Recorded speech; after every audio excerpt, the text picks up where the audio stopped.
Muy buenos días nuevamente, y a aquellos que no he saludado, que el Señor siga bendiciendo y obrando en cada uno de nuestros corazones. Gracias a los queridos hermanos que nos han considerado para poder compartir su bendito mensaje, su palabra.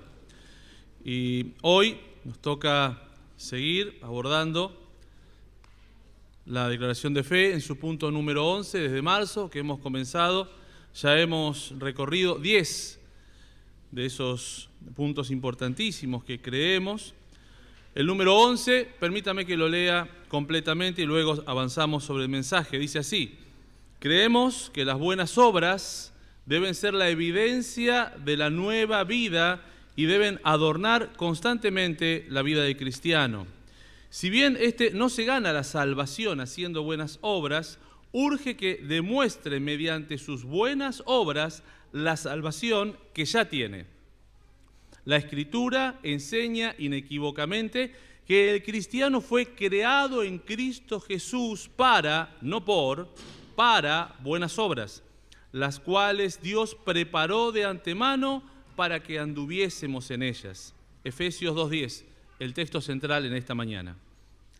Dice Tito 3:8, 14 también: exhorta 2 veces al cristiano a ocuparse en buenas obras. Tito 2:7 dice que debe ser ejemplo de buenas obras, y dice también que la iglesia como pueblo debe ser celoso de buenas obras.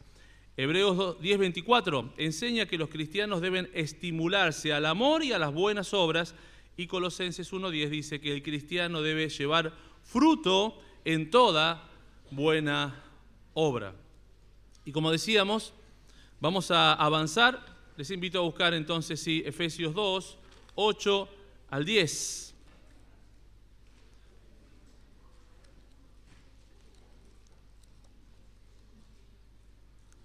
El texto central que en la buena voluntad del Señor nos permita recorrer y considerar. Dice así la palabra de Dios: porque por gracia sois salvos por medio de la fe.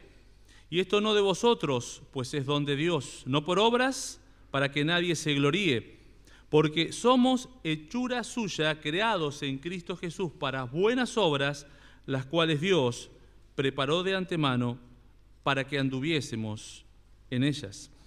Porque por gracia, ese don inmerecido para aquellos que estaban condenados a una perdición eterna, lejos de Dios, de la gloria de Dios, de la presencia de Dios, de la vida de Dios. Por nuestros pecados todos nos encontrábamos en esa condición, pero bendito sea el Señor. De tal manera amó Dios al mundo, que envió a su Hijo unigénito, para que todo aquel que en Él cree no se pierda, mas tenga vida eterna. Y Dios demostró su amor para con nosotros en que, siendo aún pecadores, Cristo murió por nosotros.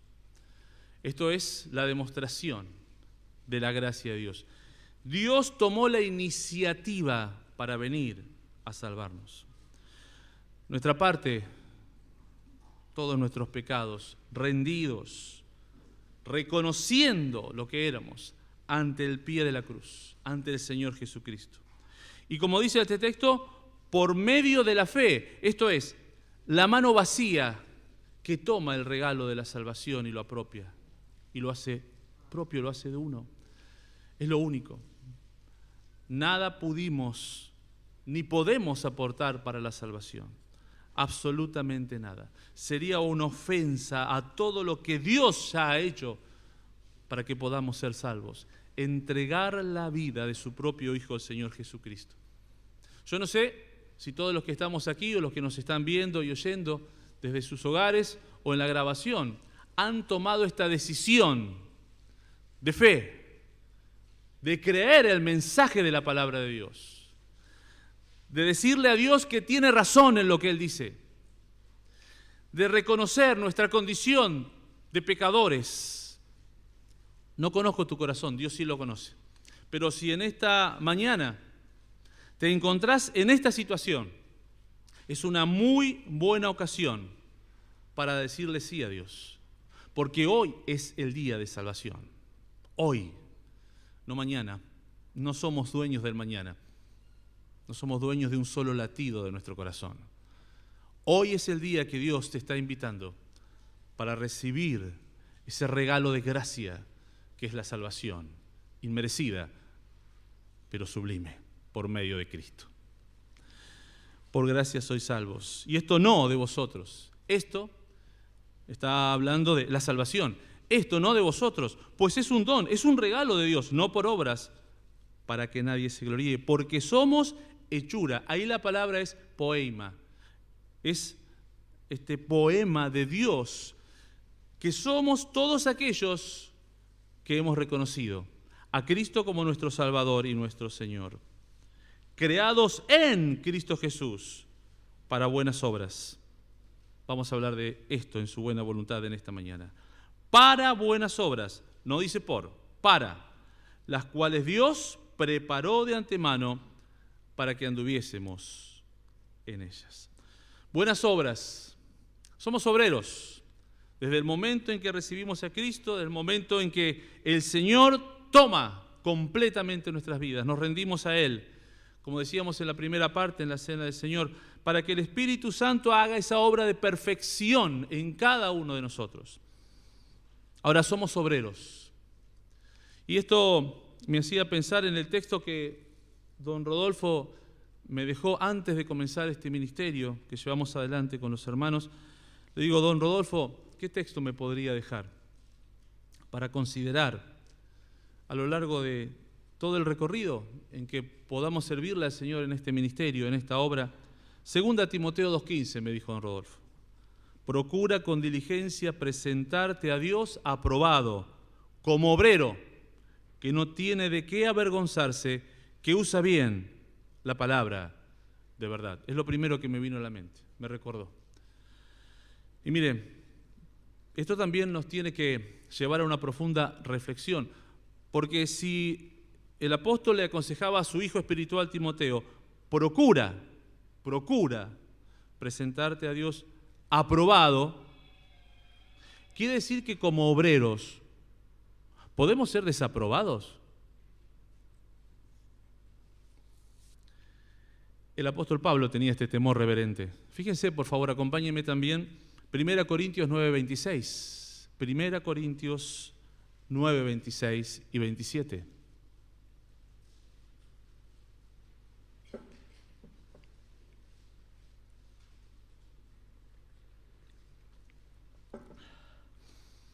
Dice así: así que yo de esta manera corro, no como a la ventura. De esta manera peleo, no como quien golpea el aire, sino que golpeo mi cuerpo. Aclaro, ahí está hablando de disciplina personal, no está hablando de autoflagelación. Y lo pongo en servidumbre, no sea que habiendo sido heraldo para otros, heraldo, esto es la persona que anuncia, habiendo sido heraldo para otros, yo mismo, dice Pablo, venga a ser eliminado. Y allí la palabra es adóquimos, es desaprobado. Dóquimos, en el original es aprobado, a, la partícula negativa, desaprobado. Este era uno de los temores que tenía el apóstol Pablo. Por eso se conducía, como leímos en la primera parte, con temor y reverencia delante del Señor. No sea que habiendo sido heraldo para otros, yo mismo venga a ser desaprobado. Y obviamente no está hablando de la pérdida de la salvación. De ninguna manera, queridos hermanos. No está hablando de eso. Porque si no, eso contradeciría un montón de otros textos bíblicos que hablan de la seguridad eterna que el creyente tiene en Cristo. Está hablando de este principio que quisiera que usted se lleve grabado en esta mañana en su mente y en su corazón. La aceptación es por gracia. La aprobación depende de sus decisiones. Repito, la aceptación es por gracia. La aprobación depende de sus decisiones. Y tan solemne es esto que Pablo va a seguir enseñando este principio. Lo leímos allí, 1 Corintios 9:26, pero es hermoso cómo a esa enseñanza el apóstol Pablo la va a encerrar en una historia, de una manera muy didáctica, podríamos decir.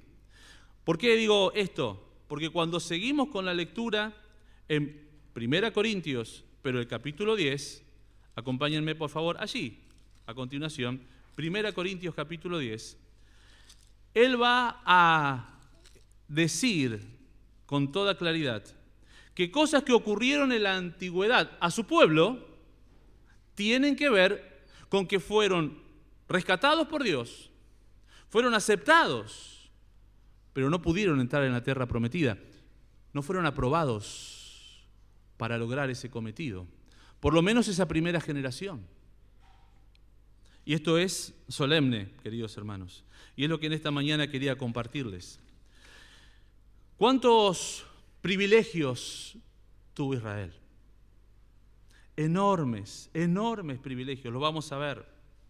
En primer lugar, cuando leemos capítulo 10, versículo 1, porque no quiero, hermanos, que ignoréis que nuestros padres, todos, estuvieron bajo la nube, y todos pasaron el mar, y todos en Moisés fueron bautizados en la nube y en el mar, y todos comieron el mismo alimento espiritual, y todos bebieron la misma bebida espiritual, porque bebían de la roca espiritual que los seguía, y la roca era Cristo. Cada vez que el apóstol va a mencionar un todos, tiene que ver con un privilegio, y encontramos aquí 5 privilegios. En primer lugar, encontramos todos estuvieron bajo la nube, y esto habla del privilegio de la dirección, de una manera clara y visible. ¿Se acuerdan? Cuando la nube se movía, el pueblo se movía, levantaba carpa, podríamos decir, y seguía avanzando en su camino. Ahora, hermanos, nosotros tenemos la misma bendición, saber exactamente lo que Dios quiere, pero muchas veces hacemos al revés. Claro que tenemos que buscar inteligencia, sabiduría y discernimiento espiritual en algunas situaciones, pero Dios lo muestra. El asunto es que estemos dispuestos a hacer lo que Dios nos muestra, a seguir esa dirección. Tuvieron dirección, nosotros también tenemos dirección, gracias a Dios. En segundo lugar, dice, todos pasaron el mar Rojo, recordamos el Éxodo. Y es que tuvieron liberación, pudieron hacer uso de su capacidad volitiva, pudieron elegir libremente. Y es lo que ha ocurrido con nosotros. Desde el momento en que recibimos a Cristo como nuestro Señor y nuestro Salvador, hemos sido liberados de la esclavitud del pecado y de Satanás para que libremente, sin presiones, decidamos, escojamos servir a Dios. ¡Qué privilegio! Sigue diciendo, y todos en Moisés fueron bautizados en la nube y en el mar. Esto es, tuvieron identificación. Porque leemos en Gálatas 3:27 acerca de cada una de nuestras vidas, porque todos los que habéis sido bautizados en Cristo, de Cristo estáis revestidos. Estamos sumergidos, identificados en la muerte y resurrección de Cristo. Por eso después tomamos la decisión del bautismo. Algo público de lo que pasó primero en nuestro corazón, algo íntimo. Bueno, Dios bautizó a Israel en Moisés, identificó a Israel con Moisés. El mismo privilegio que tenía Moisés, Moisés se lo transfería a su pueblo. Dios los veía como uno. Moisés también tuvo este privilegio inmenso. Ahora, que Dios bautizó a Israel en Moisés significa que les dio el trato que le daba a Moisés. Moisés intercedía por el pueblo. ¿Cuántas veces lo provocaban? Moisés intercedía. Dios aplacaba su ira, perdonaba y seguían adelante. Dios identificó a su pueblo plenamente con Moisés. ¿Qué sería de nuestras vidas si el Señor no estuviera en estos mismos momentos intercediendo por nosotros? Cuando leemos Juan capítulo 17, leemos la oración intercesora. Es como entrar en el lugar santísimo. Antes, en todo el sermón del aposento alto, el Señor le habló a sus discípulos. En Juan 17 el Señor le habla al Padre. Léalo luego, no tiene desperdicio. Porque si quizás usted en esta mañana se olvidó de orar, ¿sabe qué? Jesús no se olvidó de orar por usted. Ahí tenemos un modelo de la intercesión del Señor en estos mismos momentos por nuestras vidas. Léalo luego. Pero también tuvieron, leemos en el versículo 3, provisión, porque dice, todos comieron el mismo alimento espiritual. Y uno podría pensar, pero Miguel, el maná, ese alimento que Dios les proveía a su pueblo durante 40 años en el desierto, el maná era un alimento material. ¿Por qué dice entonces un alimento espiritual? Porque lo que fue espiritual fue la provisión. La provisión fue celestial. Leemos en el Salmo 78, 24 y 25. Dios hizo llover sobre ellos maná para comer. Les dio comida del cielo, pan de ángeles comió el hombre. La provisión era espiritual. ¿Cuántos privilegios? Tuvieron dirección, liberación, identificación, provisión.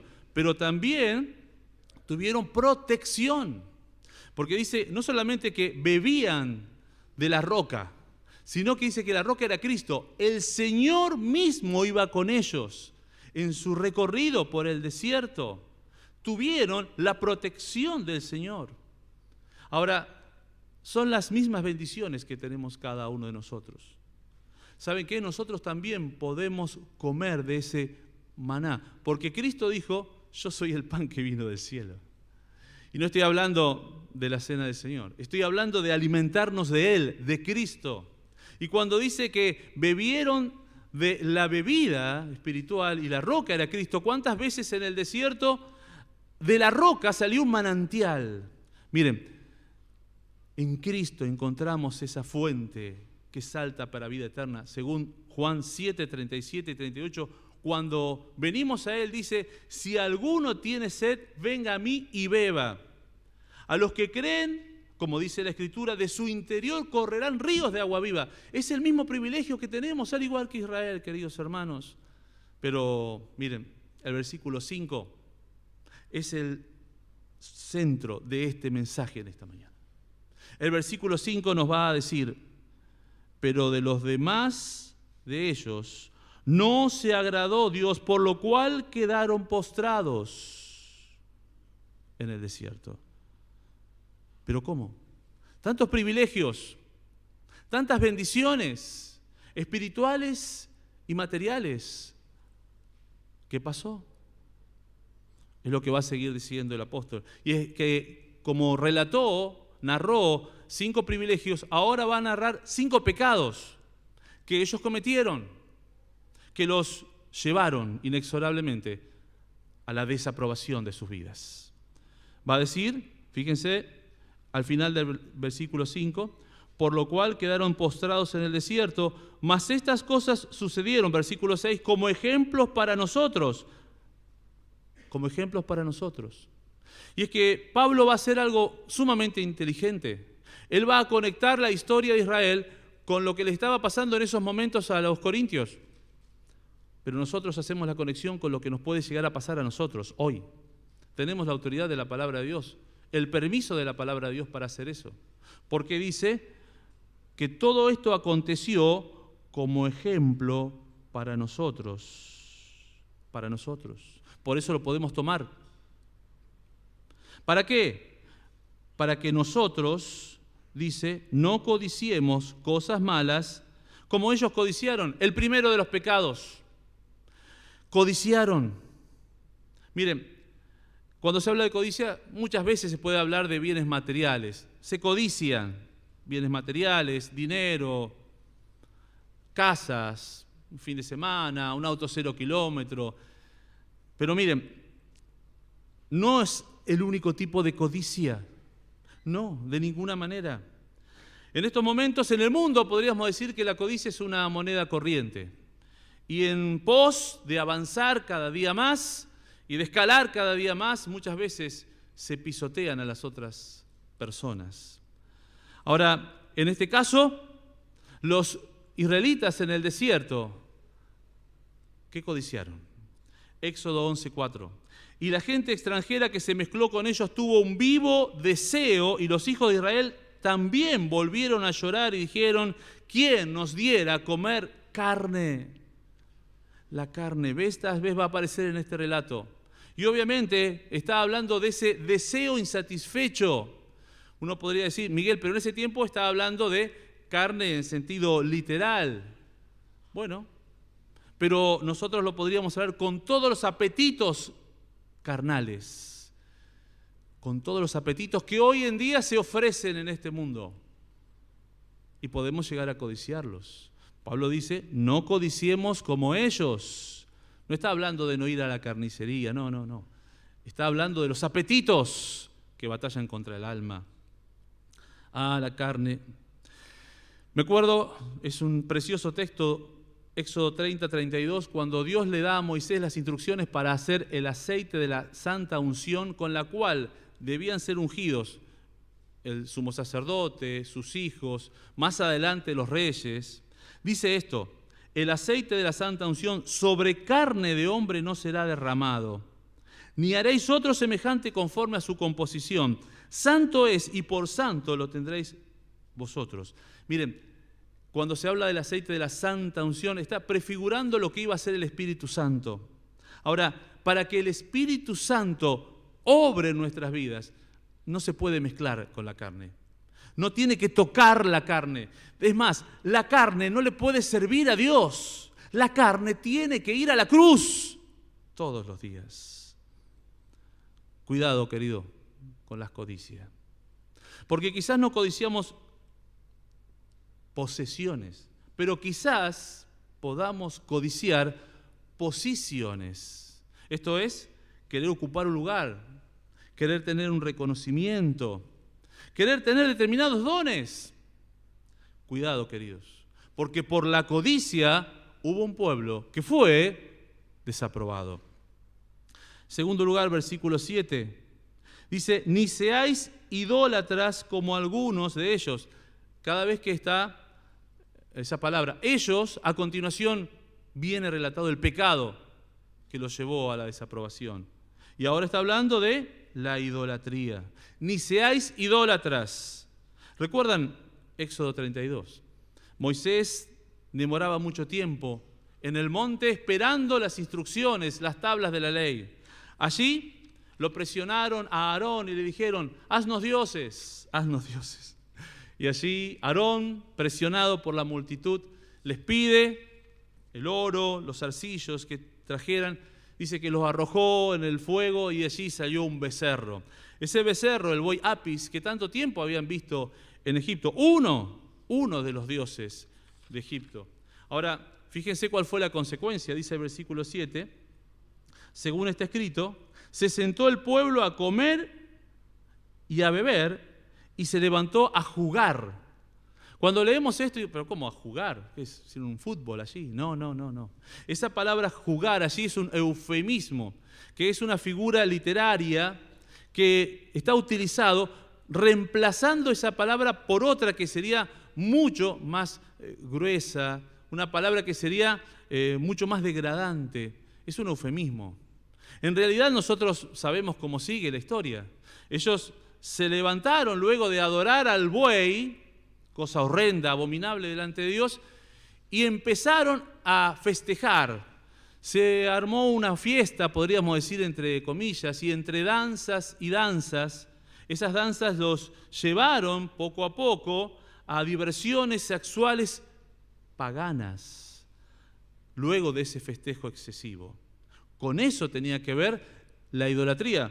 Pablo lo dice claramente. Claro, los corintios conocían de eso, porque muchas de esas fiestas paganas en Corintio tenían que ver con esto, con el desenfreno sexual, con la lujuria, luego de haber ofrecido sacrificios a sus dioses. Bueno, el pueblo de Dios tenía que estar llamado a dejar, a abandonar todas esas prácticas, por supuesto. La idolatría, queridos, denigra a Dios porque le roba toda la preeminencia que solo le corresponde a Él. Ahora, sigue diciendo en el versículo 8. Ni forniquemos como alguno de ellos fornicaron y cayeron en un día 23.000. ¿Se acuerda? Se levantó a jugar, lo acabamos de decir. Esta palabra es la misma que se utiliza cuando se dice que Abimelec vio que Isaac acariciaba a Rebeca. ¿Se acuerda del hecho? Bueno, allí estaba hablando de una caricia sensual hacia su esposa, era su esposa. Abimelec no lo sabía, le llamó la atención, luego lo manda a llamar a Isaac, ¿se acuerdan? Ahora, ¿qué cosa, no?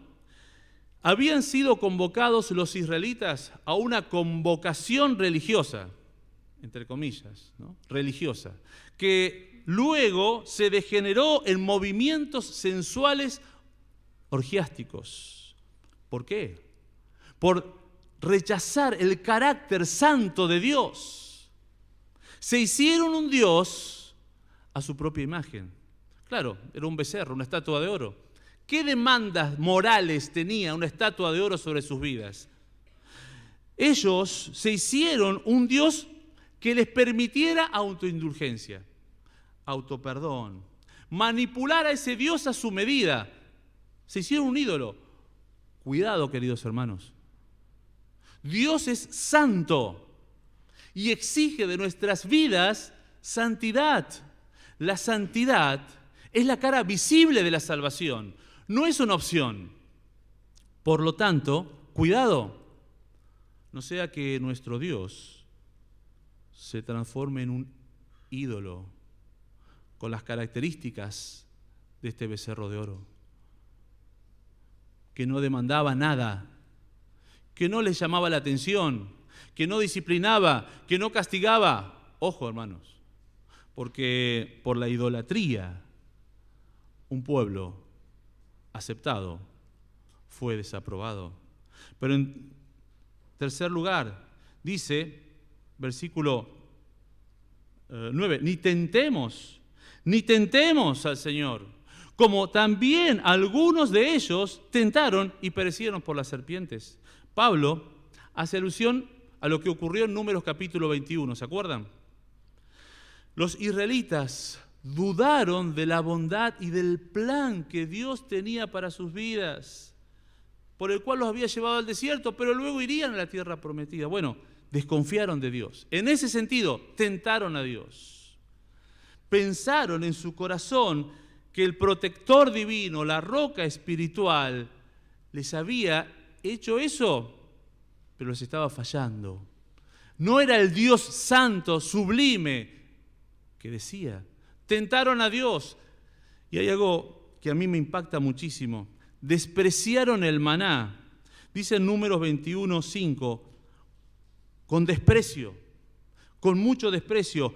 Nuestra alma, escuche esto, nuestra alma tiene fastidio de este pan tan liviano.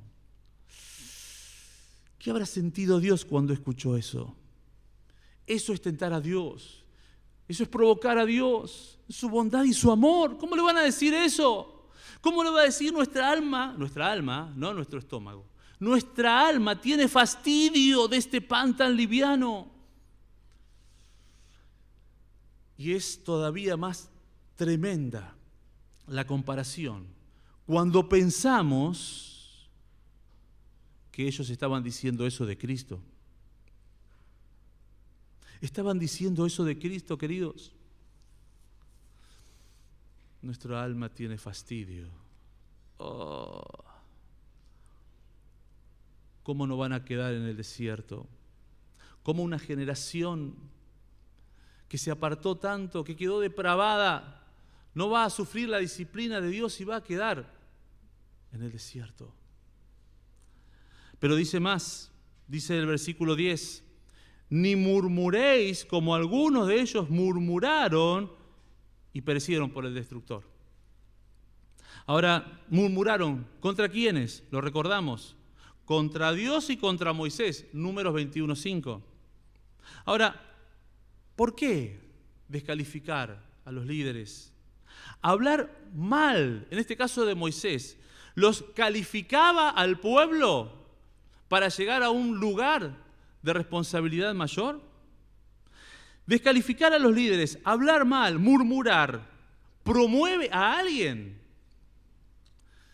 Hace muchos años, una querida hermana, Katy, la mamá de Daniel, la abuela de Alexis y Nicolás, me compartió una historia que había leído y un domingo me llevó una fotocopia y me deja la fotocopia, me puse a leer y era esta historia que voy a leer ahora. Claro, ella me lo dio como un regalo para poder utilizar esa ilustración en algún momento. Un ladrillo se quejaba con el constructor. No quiero estar en ese lugar de la pared. Es más, te equivocaste al ubicarme en la parte de abajo de la pared. Yo no merezco estar en ese lugar. Quiero estar en la parte superior de la pared. No quiero estar abajo. El ladrillo no había elegido dónde estar. El constructor sabe que algunos tipos de ladrillos se ubicarán en la parte de arriba, muy cercanos al techo, otros quedan debajo. Y el propósito es sustentar al resto de la pared. Como ladrillos de barro, Dios nos pone donde Él quiere por sus dones. Eso lo dice 1 Corintios 12:11. Y podemos tener la certeza de algo: donde quiera que estemos, el Altísimo estará ayudándonos. No temas, porque yo estoy contigo. No desmayes, porque yo soy tu Dios que te esfuerzo. Siempre te ayudaré, siempre te sustentaré con la diestra de mi justicia. Isaías 41:10. Todos somos ladrillos en la obra de nuestro Dios. Si estamos arriba, en el medio o abajo, no importa. A veces Dios nos coloca en la parte de abajo porque Él quiere usarnos para sustentar a mucha gente. Lo que importa es que estemos en la obra. Ahora, no nos olvidemos nunca. Todos somos ladrillos. Todos estamos hechos del mismo material, del mismo barro. ¿Y saben qué? Dios ha elegido poner su tesoro en vasos de barro.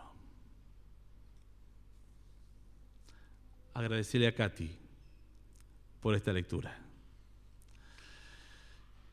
Después de dar toda esta vuelta, todo este recorrido, primero los 5 privilegios, luego los 5 pecados, Pablo vuelve a repetir el versículo 6. Fíjense que dice en el 11, y todas estas cosas les acontecieron como ejemplo y están escritas para amonestarnos a nosotros también, a quienes han alcanzado los fines de los siglos. Indudablemente es para nosotros, queridos hermanos. Y la advertencia es solemne. Recuerden, muchos fueron adoptados, aceptados, pero nunca alcanzaron la bendición de ser aprobados. Permítanme terminar este mensaje con las palabras de despedida de un siervo de Dios que le refirió al pueblo. Deuteronomio capítulo 32, búsquelo conmigo, por favor. Deuteronomio 32, lo leí esta semana en la lectura devocional de todas las mañanas y me impactó. Quería compartírselo. Deuteronomio 32, algunos versículos. Dice el número 1, escuchad cielos y hablaré, y oiga la tierra los dichos de mi boca. Goteará como la lluvia mi enseñanza, destirará como el rocío mi razonamiento, como la llovizna sobre la grama y como las gotas sobre la hierba. Porque el nombre de Jehová proclamaré, engrandeced a nuestro Dios. Él es la roca cuya obra es perfecta. Porque todos sus caminos son rectitud. Dios de verdad y sin ninguna iniquidad en él es justo y recto. Versículo 44. Vino Moisés y recitó todas las palabras de este cántico a oídos del pueblo. Él y Josué, hijo de Nun. Entre paréntesis, esto me impactó. El líder y su discípulo. Qué desafío para nosotros, para dejar para las nuevas generaciones nuestro ejemplo. Pero mientras tanto, cantar juntos. Esto era un cántico. Era una salmodia, tiene forma de himno judío, obviamente, pero lo cantaron a dúo. Versículo 45. Y acabó Moisés de recitar todas estas palabras a todo Israel. Y les dijo, escuchen esto, aplicad vuestro corazón a todas las palabras que yo os testifico hoy, para que las mandéis a vuestros hijos a fin de que cuiden de cumplir todas las palabras de esta ley. Porque no es cosa vana, vacía, es vuestra vida, y por medio de esta ley haréis prolongar vuestros días sobre la tierra donde vais, pasando el Jordán para tomar posesión de ella. Se lo estaba diciendo Moisés a la nueva generación que iba a tomar, esta nueva generación que sí iba a pasar. ¿Qué tenía que hacer esta nueva generación? Aplicar su corazón a todas las palabras. Muchas veces oramos, Señor, aplica tu palabra a los corazones, y hacemos bien. Pero en este caso está la parte que tenía que hacer el pueblo. ¿Cuál es nuestra responsabilidad? Que todo lo que estuvimos oyendo, queridos hermanos, lo apliquemos a nuestros corazones.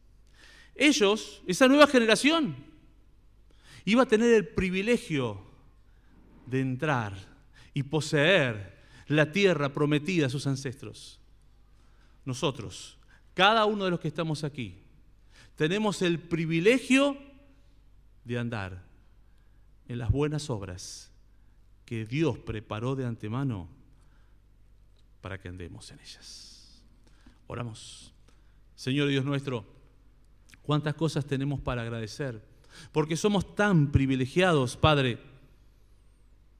Tus bendiciones nos han alcanzado, Señor, desde el momento en que conocimos a Cristo como Señor y Salvador. Y cuánto tenemos para agradecerte. Pero, Padre, pensamos en el temor que sentía Pablo, porque él quería ser un obrero aprobado y no, habiendo sido heraldo, quedar a un costado, desaprobado. Señor, ayúdanos a andar en este temor reverente de tu persona, de tu palabra y de la santidad como pueblo tuyo. Ayúdanos a considerar nuestras vidas, a que podamos aplicar a nuestro corazón tus palabras. Te alabamos, Señor. Te rogamos tu bendición sobre tu pueblo, aquellos que están aquí, aquellos que están en sus hogares, todos aquellos que van a escuchar tu palabra. Bendícenos y ayúdanos a andar así, para la gloria, la honra de tu nombre y la extensión de tu evangelio. En el nombre del Señor Jesucristo. Amén. Gracias, queridos hermanos.